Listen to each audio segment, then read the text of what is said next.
de retour dans Success Stories, le magazine de l'N24 qui valorise et analyse les startups, scale-up et PME belges qui innovent et qui cartonnent. Alors on le voit, les sociétés font grandir, effectivement, peuvent grandir, mais font aussi parfois grandir la société. Pour faire grandir la société, parfois c'est intéressant de mettre des relations, des générations aussi en présence dans des projets engageants. Alors on a un projet assez intéressant en Belgique, Belgium 40s Under 40s. Alors pour en parler, Pierre Gurdjian et Laurent Couly, vous êtes tous les deux cofondateurs.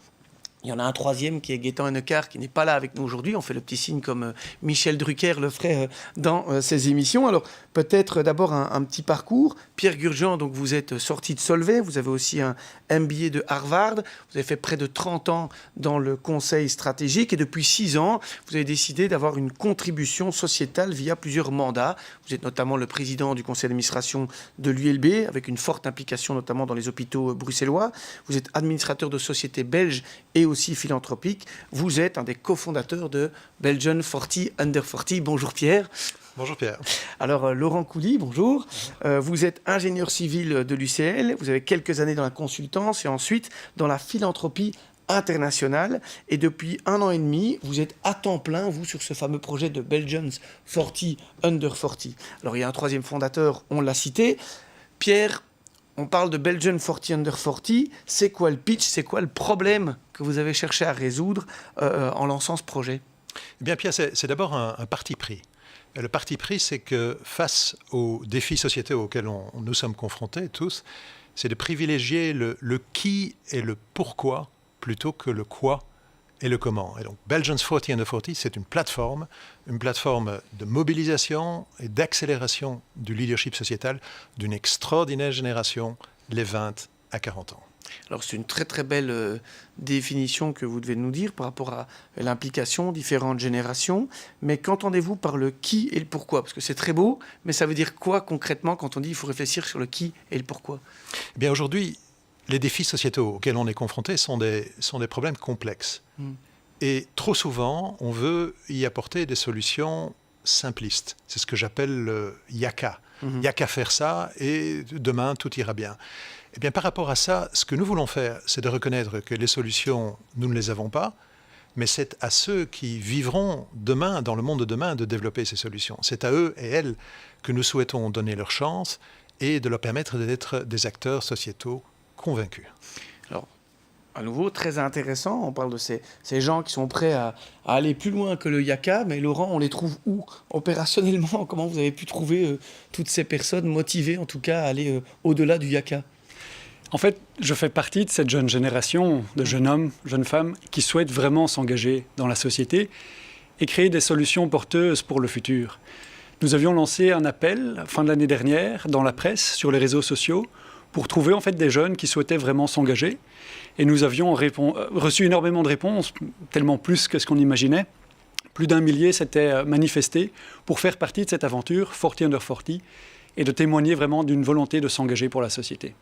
C'est intéressant, donc plus de 1000 candidats dans ce projet 40 Under 40 au départ. On parle d'une plateforme, on parle de mobilisation, on parle de leadership sociétal.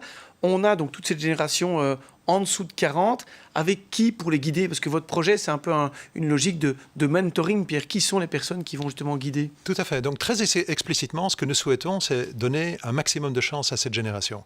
Pour pouvoir faire ça, nous faisons appel à l'expérience de la génération de leaders confirmés aujourd'hui. Et donc nous avons mobilisé une 70aine d'hommes et de femmes de tous secteurs, secteur privé, secteur public, secteur sociétal, qui sont prêts à s'engager pour soutenir cette démarche sociétale des 20 à 40 ans. Alors Laurent, quand vous avez ces deux présences, on a vu une 70aine de personnes, pour mobiliser la sélection parmi les 1000, comment on les anime? Comment on fait en sorte que, je veux dire, la mayonnaise prenne entre ces publics de deux générations en dessous et au-dessus de 40? En fait, on leur offre un programme d'1 année, un programme de développement personnel, de développement de leur leadership, centré sur le sens, la responsabilité et l'impact. Et la volonté, c'est de les impliquer vraiment sur des projets concrets, de leur demander de faire émerger les thématiques porteuses sur lesquelles ils et elles souhaitent s'engager. Et au-delà de cet engagement, de créer des connexions en fait, entre ces jeunes leaders et ces leaders confirmés pour véritablement créer des réseaux porteurs pour leur futur à tous. Donc c'est en fait une forme de networking engageant, mobilisateur. concrètement, on se rend compte combien de fois par an, tous ensemble, enfin, quel est le modèle? Et tout à fait, en fait, c'est de l'engagement encore plus que du networking. On les réunit à 40, 5 fois sur une année. Et une fois qu'on les rassemble tous ensemble, se crée en fait un véritable dialogue transversal sur tous les sujets, sur tous les secteurs.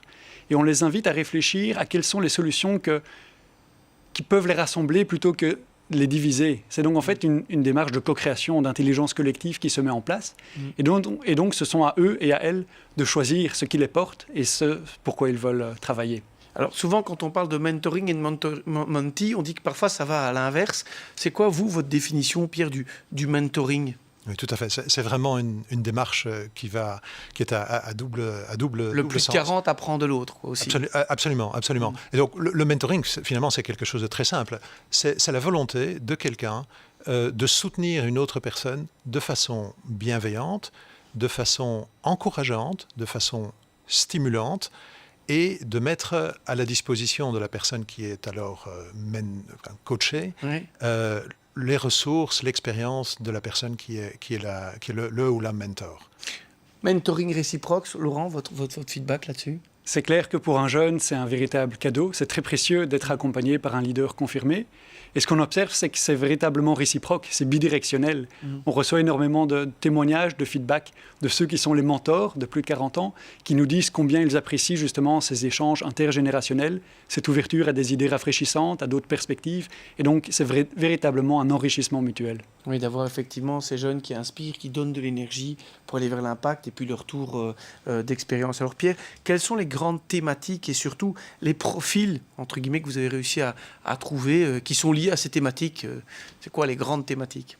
Alors, peut-être d'abord les profils, et nous avons été en fait ravis de voir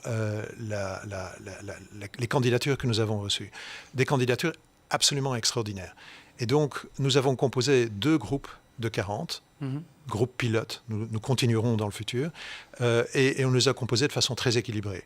Équilibré hommes-femmes, équilibré francophone, néerlandophone, équilibré aussi en termes de secteur. Il y a des jeunes leaders là-dedans, secteur privé, secteur public, secteur sociétal, mais au-delà de ces grands équilibres, ce qui nous frappe et qui nous inspire vraiment, c'est l'énergie qu'ont ces jeunes.